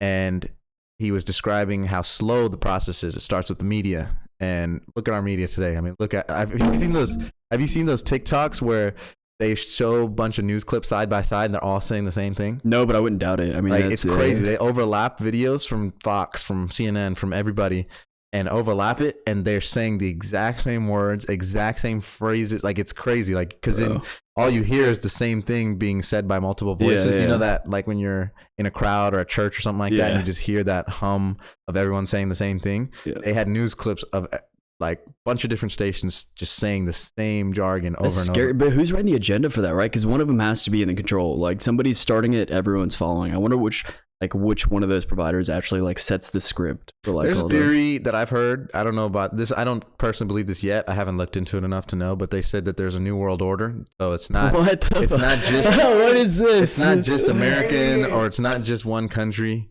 It's a group of people that are globalists, like they're all across the world, or they're over in the entire world, and they're the ones putting these things into play in different countries to kind of create this world where eventually it's going to be under one fist. What the fuck? It's crazy. Like, I don't know if it's true or not. It's like a Reddit thread, bro. Like, what is this? It's some rabbit hole that I went down, but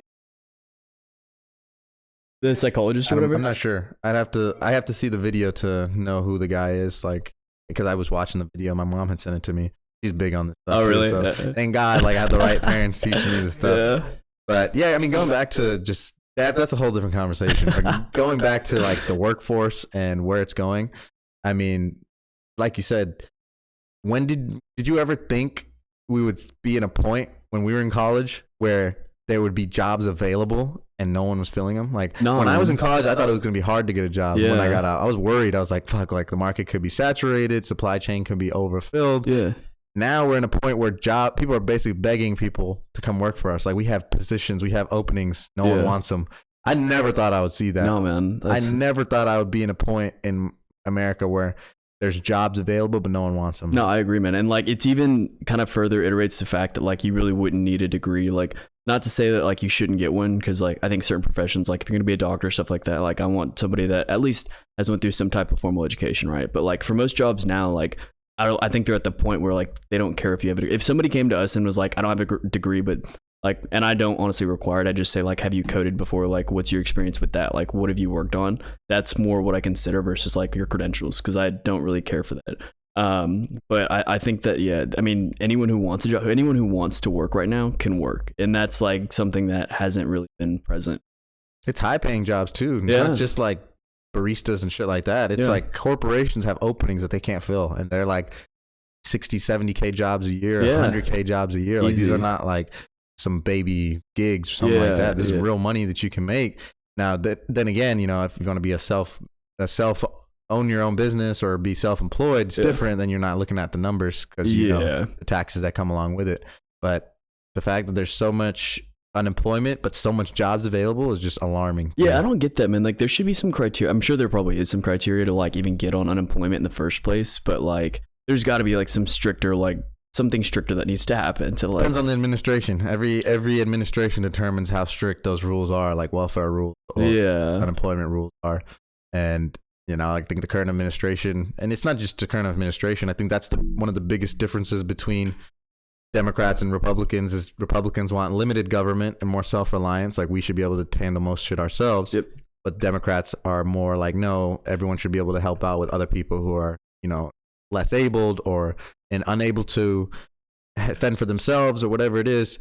The problem is there's an abuse for that system. Like there's always going to be an abuse. Like when you have a government or a culture or society that has programs in place and policies in place to support people who are supposed to not be able to support themselves, there's always going to be an abuse of that system, which in turn leads to people who can support themselves but are choosing not to because now they have this to fall back on. They're going to be comfortable. They're like, I don't have to work. I'm going to get paid. I'm going to get Social Security. I'm going to get welfare. I don't have to do shit. I'm going to get paid to just sit at home and do whatever the fuck I want. Make TikToks. Exactly. So that's the big fundamental difference to me between the two parties. And you see that every time one is in office versus the other. Like right now, unemployment, stimulus checks, Biden's doing all this shit. Where does that money come from? It doesn't come out of the fucking sky. It comes out of my pocket. It comes out of your pocket. It comes out of his pocket. Like whoever's working is the one paying for the people who aren't. And that's the biggest reason I am upset with like that whole notion of unemployment and welfare. They need to, if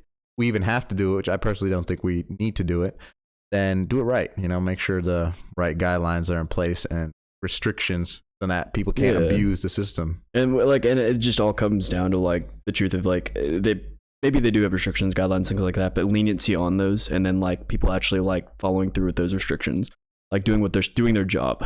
Doing your job correctly would probably prevent half the problems we have at this moment. But I mean, stripping it, like if you were to strip out, again, I'm not like a super political guy. Like I don't follow politics. I don't really identify with a party. I just have beliefs, like pretty simple beliefs. But like if you were to strip that whole like unemployment system out, like what would happen like to these people if their back's against the wall and they have no other way of getting money like from the government? Do you think they'd find a job? Like most likely if they want to live, they'll probably try and find a job. I doubt they'd be okay with being homeless. Like all these able-bodied people that just sitting around doing nothing, like they have uses. Everyone has something that they can do. They just don't want to do it. Yeah. So I think that but again, like everyone wants to be like the hand-holding type, like just, you know, let's make it a little bit easier for them because for single moms, right? Like I have so much respect for them. That's got to be tough. Like, but to rely on unemployment, like if it's just solely unemployment, you're not trying to do anything like work related. That's you know, I mean, it's hard to say like let's strip it from them, but the other side of that is like there's so many work from home opportunities at this point. Like you can do something remote, you can be a remote admin, you can do anything, and you can definitely provide a sustainable income with any of these jobs. But just it came down to it, and a lot of them don't want to don't want to work. Yeah, that, and then when it comes to single moms, I only have sympathy for the ones whose husbands have passed away, or the ones who were manipulated by their husbands or baby daddies, whatever it was. Yeah. If they knew and they chose to be with a piece of shit guy, and then they're faced with the consequence of being a single mother because they chose and chased after a man they knew was no good, I don't have sympathy for that. I'm like, no, you need to step up now and take care of your child because you made the choice to be with that guy knowing what kind of guy he is. Yeah. If he didn't pass away, because that's different. Obviously, that's out of her control. That doesn't mean that she chose wrong or whatever. It just could have been a bad circumstance. And then there's also piece of shit guys out there that manipulate women into doing things for them or becoming mothers and then just bail. Yeah. Those are the exceptions because, there are very smart people out there that know how to manipulate people. Yep. But other than that, like, if you chose the guy, you have to face the consequences of what happens. So I guess on that subject, man, you kids guy, you think you'll have kids? I will, but I'm scared to have kids. Really? 1,000%, bro, because it will depends. I want to have kids after I generate wealth because then I can dictate what they're learning because I'll have time, which is my biggest commodity, to be able to take them to where they need to learn the right things or I'll teach them myself. Because what I'm scared about is what schools are teaching kids now. Oh, are you going to do homeschool? Are you going to be like I don't know. I would think more than likely I'd find a private school where aligns with my values. Yeah. And if I can find one, then I'll send my kid there. And I'm obviously going to vet the school hard as fuck. I'm going to vet the teachers. I'm going to vet the principals that are going to be teaching my kids and what they're going to be exposing my kids to.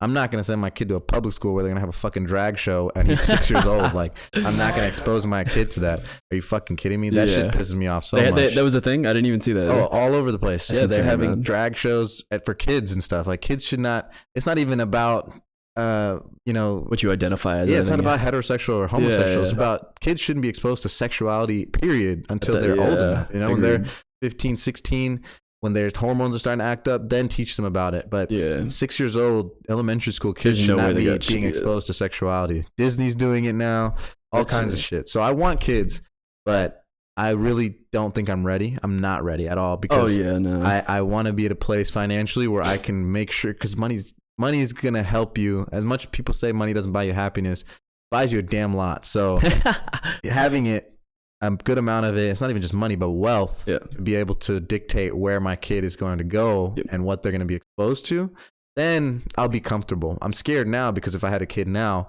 I won't have the time and money to send them to the right school or homeschool them myself. Yeah. So then I'm going to be at the mercy of whatever the fucking school's teaching them. It's fair. And that's terrifying when you see the generations coming up. You see what kids are being exposed to now at early ages.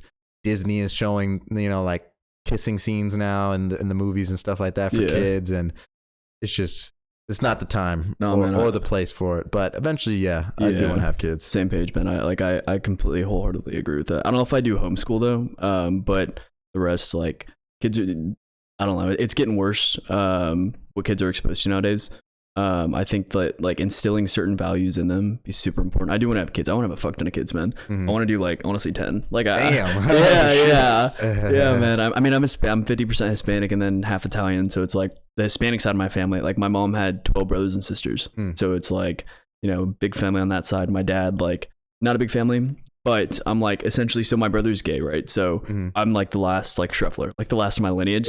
My thought is like, let's get 10 of these fuckers out there. Let's, that's like, I gotta spread it, man. I gotta fucking, but obviously you want to be like in a financial place because that's not cheap, right? So you want to be in a place where you can actually like provide a good life for the kids. And you're gonna do the traditional way. You're gonna do the Tate way, where you have like 6 baby mamas and you take care of traditional, all of them. Man. That's I bet like anyone I'm with at this point, like pretty fucking hard because like with the intent of like I don't want 6 different like 10 different moms or whatever. I want like a girl that like I can actually like be happy with raising a family with, and that's like the age we're at, right? Like anyone you date now, it's like it's no longer just like a little fun like thing. It's like you're actually like, can I see myself with this person long term, which like that like 5 years back you wouldn't have even like thought of it, but now at our age it's like like it is important. But for me it's priorities. Like I want to think about that, and I do to an extent, but I don't want to put all my energy to that right now. For I sure. Put my energy towards wealth. Priority number 1 is generating wealth. Agreed. Because if I meet the right girl along the way, she's gonna understand that. Like my girl now, if she's able to understand that, then we'll last, because that's what priority number 1. But I need to have peace too. Like at our age, the girls we're going to be with our priorities, which is generating wealth, creating a high net worth and something that's going to carry us over for the rest of our lives and our kids, the girl has to be okay with that, and she has to be okay with coming second to that, because it's not just for me, it's for my family. Bigger that I'm doing that. Exactly. It's not just, I'm not just focused on this stuff, trying to learn, trying to grow for myself. It's for the potential future I could have with you, or, with my family, or with the kids we might have. That's what it's about. And that's why I value peace so much in a relationship. I need to have peace. If you're bringing me more headaches, more stress. Oh, dude, I'm not. No, there's no way. And I come home, or you come home from work, and I'm working, trying to, research, do things that are going to benefit my plan to start a business. And then you want to come talk and have conversations and watch movies. I'm just like, look, I can't do that right now. Like, it's a distraction. And as much as the side of me that likes being comfortable would love to just sit there and watch movies, that's a habit I'm trying to break. You're coming in here trying to enable me to keep these bad habits that aren't going to generate anything further. And so peace is so important. It's hard to communicate that, man. You can't say get away, because obviously you want to be respectful and shit, but no, you can't say get away. I mean, it's I guess you can. You if can. You explained it already once. Then you can say get away. That's explaining it though, explaining it in a way that's I'm not saying fuck you, you're not worth the time. It's I just priorities. That's all it is. It's right now I gotta focus. If I focus on these now, down the line we'll have time. And it may not work, sometimes a girl doesn't want that and she wants more. And that's fine. It's totally okay. It's just you guys aren't meant for each other at that time. Maybe later on the line it works out. More than likely it won't. You just have to both move on with lives. But the maintaining that frame of what you want and what your goals are is so important as a man, because of the way culture now puts women on pedestals, and we're supposed to always worry about their feelings and the way they feel. We'll tend to let go of our frame a lot to satisfy them, cater to them, or kind of make them feel better. Can't do that. You got to maintain your frame. You have to maintain your frame. This is my goal. This is what I'm going to do.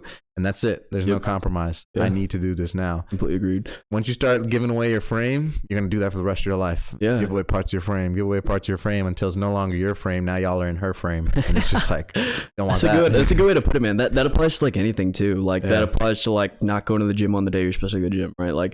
And honest to God, I'm guilty of that, because I used to go 6 days minimum a week. I'm not a big guy. I worked out to be strong. If we're talking bench press, the most I weighed I think was 160 ever, and at that point I was hitting 285 on a max. That's pretty good. But now I go 2 days a week, and it started with me saying, but again, understanding priorities. So I understood that throughout this 10-year period, let's call it, I was going to be working too much to where I may not make it to the gym all the time. And so understanding that, I'm at 2 days a week now. But I still go still 2 days a week. Yeah, right. It's still something. But the way that happened though was I would start choosing work over the gym on certain times, and I understood that was happening, but it got progressive to where 5 days a week, 3 days a week, 2 days a week now. So just understanding that things progress, the bad habits progress, so do the good. So waking up at the same time every day, consistency in the schedule, all that stuff, it'll lead to good results. But you have a set schedule? You wake up, go to sleep every day at the same time? Honestly, I mean, so I didn't set it, but it happens like that. So I usually am in the office, ironically, by 7 a.m. And I'll wake up from a 5:30 to 5:45 a.m. type period. And then I'll usually find myself in bed by 11:30, 12, around that range. So it's not I'm going to be in bed 9 a.m. or 9 p.m. one night, then 1 a.m. the next night. It's pretty consistent, unless I'm super busy and I have something I have to get done before morning. But I mean, I don't know. I guess, it's kind of set, just inevitably. You have downtime? At the end of the night, do you watch a TV show or anything like that? Or I haven't watched a TV show, dude. But the thing is, even when I didn't have baby butts and I was just kind of tinkering with shit, I never watched TV. I never I don't know why. I just my entertainment was I would scroll through Facebook Marketplace, and I would literally scroll through there and see what's going on, and that's where I got the Yeezy idea. Was because I was scrolling through there and I saw a pair of shoes which were Yeezys at the time, and they were selling for $300. I was what fucking shoe is this? I didn't know what it was before. And so that's when I started looking into it. I was why is this shoe so expensive? And then I saw that there were different prices and all that stuff for the different sizes, and when they're released, they're $200, but people mark them up. It's a reseller's market. Doing that too, yeah. And so did you get a bot for it, or did you guys do a strictly one raffle every time? No. So we actually sold Will was selling the fake ones or whatever. We sold the fake ones, but with that being said, we didn't sell them and tell people hey, these are authentic. This is you're selling to the people that lower income, they just want a pair of cool shoes. they know that they're unauthentic when they're getting them. You just sell them at like market price or whatever. And this was so many years back that like now, like legally I can't get in any trouble for it. But at the time when we were doing it, like it was essentially for me, it was to pay for rent in school. I don't think you could get in trouble for it as long as you're not representing that it's an authentic geese. Yeah, you're fine. Well, I mean, like customs got my shit so many times. Oh, really? Yeah, they do. They still like, I think like I had an order coming in for like Christmas because I had to pay for rent the coming like January. So I ordered 30, and customs like, nope. They just they just took that shit for right before Christmas hit, and Christmas is obviously the busiest time because everyone wants to get gifts and shit. And so I was like, damn. But yeah, I mean, that was like a fun little period. You learn like a lot. Learn how to. I got robbed when I was selling them. I don't know if I told you that before, but I got robbed at like gunpoint because some dude gave me fake cash, which like ironically fake cash, fake shoes. Yeah, right. So I was like, this is so fucking ironic, but fuck, like I can't actually use this, so I'm gonna go talk to him. And so I pulled around and I was like, yo, like this is fake. Like let's. And he was like, no, it's not. I was like, get in my truck, we'll go to the bank. I'll try and put it in the ATM. If it's real, then we're good. Because he was talking about how he wanted me to be his like shoe supplier or whatever. And I was like, but if you're paying me in fake cash, why would I come back? This makes no sense. Yeah. And so it was him and his buddy was in the back seat, and his buddy, like we were just like talking about it, like kind of like arguing over it being fake. And his buddy in the back seat had a gun and literally just pulled it on me. And he was like, fuck it, we're just gonna take all your shoes now. I had like 5 pairs in the back. I was like, damn it. But like what happened was I was like, this is when I kind of like knew I could sell, because I was talking to the dude in the front seat. I knew the guy in the front seat was more or less in charge of the guy in the back seat. And so I was like, all right, if y'all rob me and take my shoes, I'm not going to be, there's no way I'm going to be your dealer. Why? Like, it doesn't make sense. Like, fuck it. I'll just take the cash. If it's real, then, I'll see you again. If it's not, we'll see what's up. And he was like, all right, fuck it. And so him and his buddy just get out of the car, go about our day. I blocked the fuck out of him. I never went back. I was like, fuck that. But it was scary, man. Like I FaceTimed a few people after that, and I was just kind of like in shock. I was like, damn, it's a weird experience. Yeah. But I ended up selling. So that was the last time I sold shoes. Like I sold out my inventory. I kept selling after that, but I sold out my inventory, and I was like, fuck it, I'm out. Like it's not worth it. Like the hustle, I love dying. I don't know. Yeah, no, it's not, bro. People have too eager to pull out guns nowadays, man. Yeah, man. It was in A-Leaf, so I should have fucking known. Yeah, but SWAT. Yeah, SWAT. You don't want to be in SWAT with shoes, bro. Fake or real, because they're gonna take them motherfuckers. Yeah, man. They fucking got me good on that one, but it is what it is. Though you learn every experience.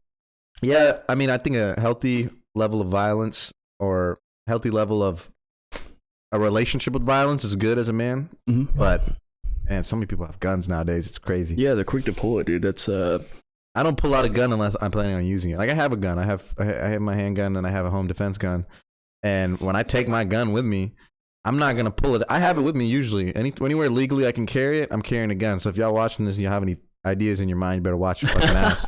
But if I have it everywhere, and I don't pull it out because I'm not going to threaten somebody with the gun. Yeah, yeah. I'm not threatening with the gun. I know how dangerous this is, and I know how important this is. So I'm only pulling it out if my life is in danger and I plan on using it. Yeah. Like I'm not going to flash it or like say, hey, I got a strap on me. None of that bullshit. The people who do that are the problem. Like no, they are the problem. Yeah. If you have a gun, don't pull it out unless your life is in danger and you're planning on killing somebody. Because that's the only reason you should ever pull out a gun. Agreed. Yeah. Like.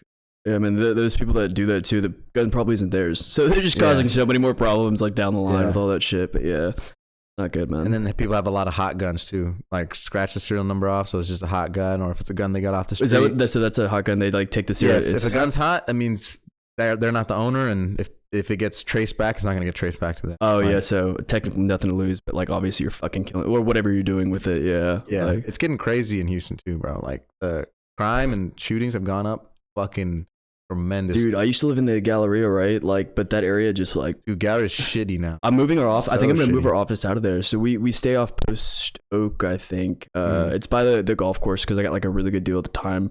But I'm thinking of taking it out to Edo just because like the area is like that area specifically is nice because it's a lot of like it's a wealthy community, but like the Galleria in general, like just down the streets, it's kind of going downhill. Like the actual mall itself, so ghetto. Yeah, I've seen. So ghetto. It's just terrible. Like it's crazy. Like you go in there, I used to smoke weed, but I still know where you should smoke weed. Right? It's not a place you don't do that in the mall. Yeah. Like, you don't do that in the mall. Like I walk in the Galleria, it just smells loud now, like everywhere. Like, and people just walk around, don't give a fuck. Like the designer stores, everyone's in there. Just it gets crazy out here. Yeah, man. Like it's something else. But I mean, I don't know. I'm a big believer in Edo. I'm a big fan of it. I think a lot of shit's going out there. Property East value. River Project. Yeah, that shit's gonna be awesome. I live right there, so I've seen it for the past like 8 months. Like, you live by the East River? Yeah, literally, like on it. Renting. Rent. Okay. Yeah, I'm just in an apartment out there, but you can get a house out there.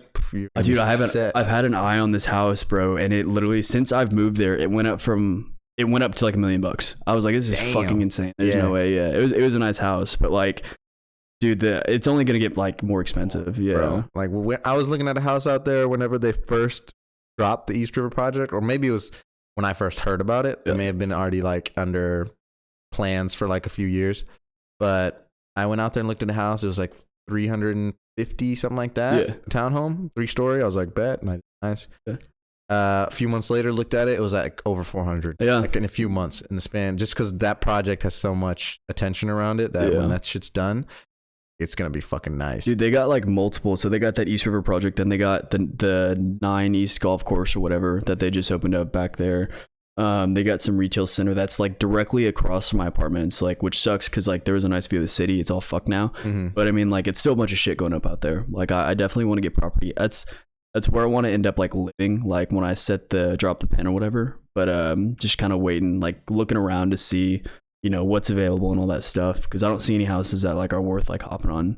Are you gonna use your business to buy properties and stuff? Because you know, like, there's benefits with buying real estate through a company. Yeah, so there are, but like, I just probably not, to be honest. Like, I'll figure out, like, I'd probably make a game out of it. Like the whole concept of like flipping to pay for something, I still love that. I'll still do it if I have time.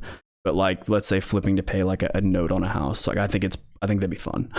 So like, yeah, like I'd probably like do it with my own money, like nothing related to the business, because I got the car under the business, because I wouldn't say it's a last minute effort on taxes, but like you can depreciate. That's the whole benefit of having a business, bro. Though. Yeah. Like having a business is the number one thing for me, is the tax benefits that come with owning. Yeah, that's why I want to own one, because if I can put a lot of stuff under the business expenses, that's taxes I won't have to pay on my personal stuff, and like my personal taxes will drastically decrease.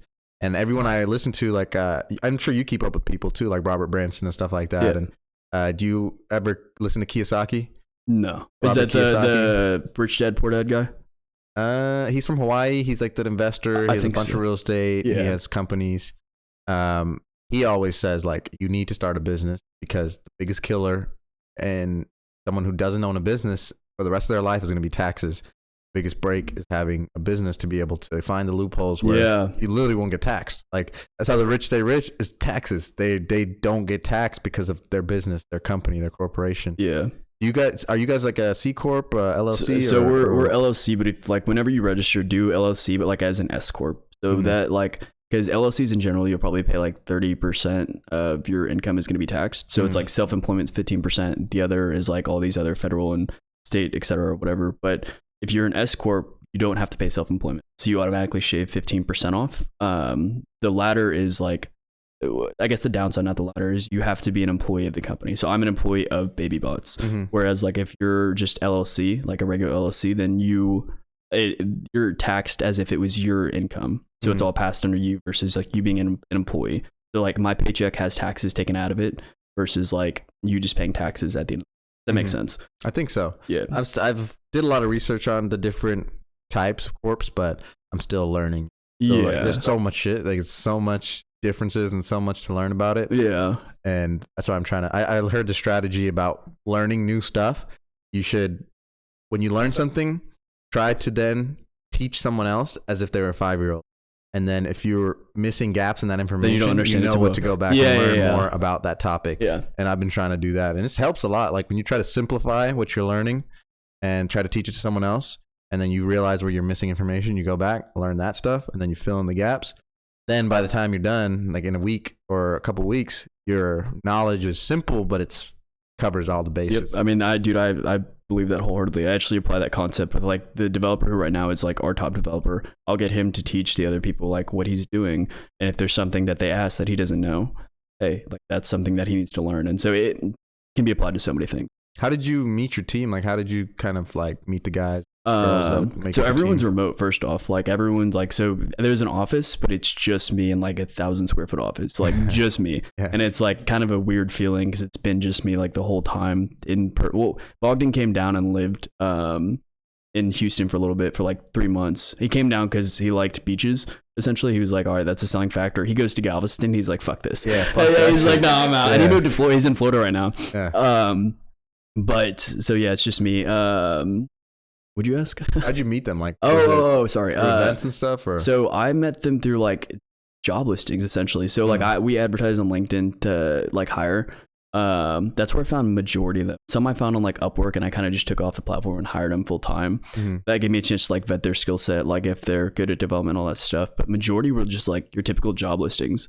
The only downside is like LinkedIn's like dumb expensive for like job listings. Mm-hmm. So that kind of sucks. But yeah, just through like organic listings and things. How'd you sell a startup? Because that's always like when people see a startup when they're applying for jobs, it's always like, I don't know about this one. So how do you sell your startup? Like, so it depends. Like the concept of any good conversation is knowing who you're talking to, right? Because if I'm talking to somebody who obviously like doesn't want to work at a startup and I'm telling them we're a startup and all this stuff, like being transparent is one thing, but like also at the same time, like making sure that they understand what they'd be getting involved in. So like with the first employee, Bogdan, like he actually was just out of college, like fresh graduate, didn't want to go like the whole corporate route. He was like, I'm looking for something different. I was like, this is perfect. You landed at the right spot. But I've had conversations with people where it's like, I'll interview them and they're coming from like a super large corporate company. They're wanting this super high pay and they're wanting like all this security. I'm like, look, we're not a super secure company. It's essentially like I'm the only salesperson right now. So if I'm tied up, we're not doing sales. Like, and in theory, so like understand that's how small we are at the moment. And I let them make the decision because if they want to like, if they're looking for a little bit of risk in that sense, like I'm open about the risks that we're taking. But if they're not, and they just want sole security, it's like, it's not a super secure place. But with that being said, the ladder of risk is reward, or like risk with risk comes reward. So like that's, you know, a decision that they'll have to make. But and what I've found is actually people that are a little bit like the millennials are more willing to take the risk, which is good. And the Gen Z surprisingly are more willing to take the risk because like they just don't want to work in general. So they're like any work that they want to do is good. So but if you're talking like, you know, boomers or anything like that, then it's a little bit different. They usually don't because they're older, they have a family, they can't really, not really as risk adverse. So just understanding who you're talking to always helps. Yeah, that's interesting. And are you struggling now? I mean, do you guys have any openings right now that you're struggling so right now, this like what we're looking for is like a project manager, because like at this point, like I'm doing the sales, the project management, and just I'm kind of managing all the developers. I need to like step out of that position so I can focus on sales and then put somebody where I currently am. And so that's a little bit more challenging because I'm looking for a certain skill set. So I have to be a little bit harder, like somebody who actually like knows what we're doing, understands it well enough to like be able to manage these people. Is like what I've seen so many times just in general, like at, you know, some companies I've worked at, is just like, you can't put somebody in charge who has no idea what's going on. They don't understand like the technology, for instance, and they're trying to tell these people that do development on the technology what to do. It's not going to end up well. And so like making sure that like I can vet the skill set of this person to the point where they have the development experience they need. They have like the management cues that they need, like good with people, right? Like understanding how to actually manage people. Like finding it's hard. It's really hard. But that's right now, that's like my main goal is finding that. Because if I can get that, then I'll have a plan to scale. I'd be able to replicate it with like, okay, 1 PM, like X developers can handle X projects. So I can reapply this so many times. Yeah. But just getting that, like that piece of the puzzle together right now is where I'm at. Yeah. Well, I hope it gets easier for you. I mean, we talked about the workforce, but, you know, I think with the mindset that you have and what you've been able to do so far, I think once someone's sitting in front of you, they'll want to be part of the team. So you just got to get that right person that you're looking for. And I think everything's going to go smoothly, man. But I think it's time for us to play some chess, man. What time are we at? Okay. Gotcha. Yeah. Oh, we play chess. Do you play? I play checkers, but I'll play chess. You know how to play? You know how to play? A little bit, not too much. Okay. I don't know what each pawn means, but this is always going to be a question for me. Is when we had a guest who wasn't super familiar with playing chess, how is it going to go? Yeah, no rush. You know, take your time. If I beat you though, there's no excuse. If you beat me, I'm quitting. I'm changing the whole concept of the show. If you beat me, I'm never playing this game again. All right, cool. So let's start with a pawn then. All right, I have to stay on my Mm-hmm. No. So with the pawn, you can go anywhere as long as it's forward. One step. Square time. Yeah. Okay, but with the I could theoretically. Yep. That's a valid move. People are gonna call me a bully after I whoop your ass. Oh yeah. How many you get with the pawn? You move 1 or 2 squares? The first move can be 2 squares, and then every move after that has to be 1. But the first move can also be just 1 square. But the only move where you can do more than 1 is just that first move where you can do first move for the pawn or first move for the pawn.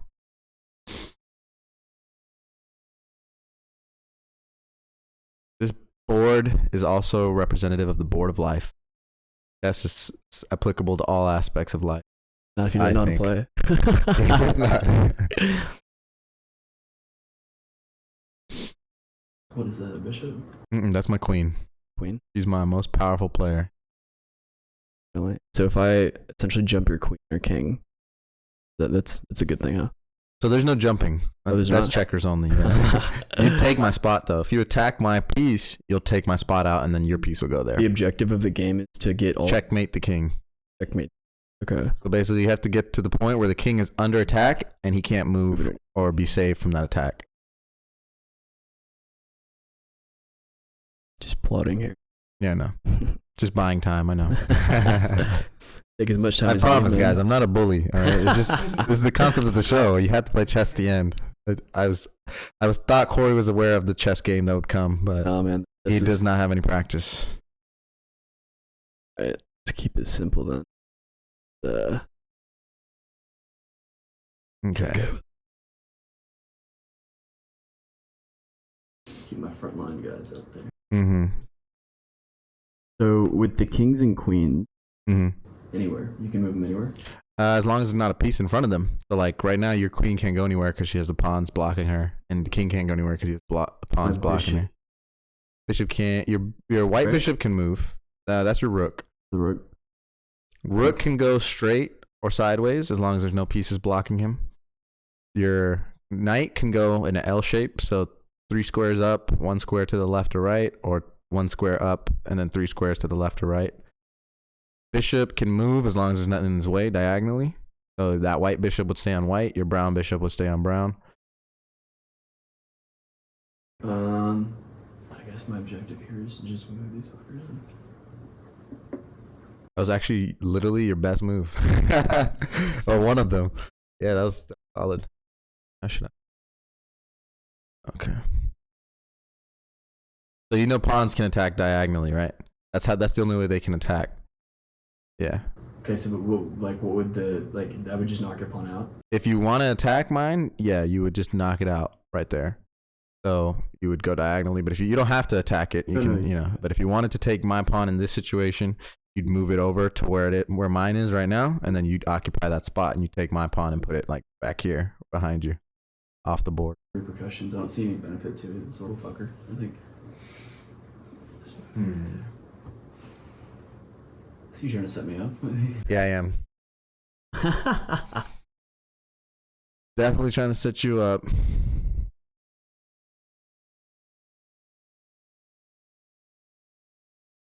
Is a bishop. That one can go diagonally. Only that. Yep. As long as there's not a spot. So it can go to the right now only. You can't go.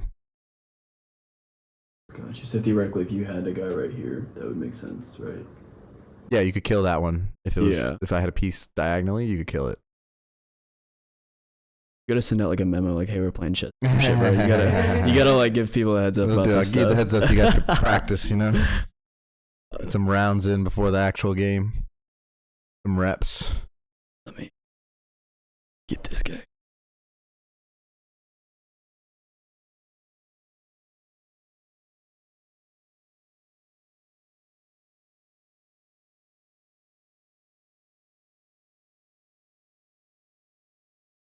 Something wrong. Hold on, let me look at this board real quick. Time, man. Something did not add up. Oh, your king and your queen are in the wrong spot. Let's switch it.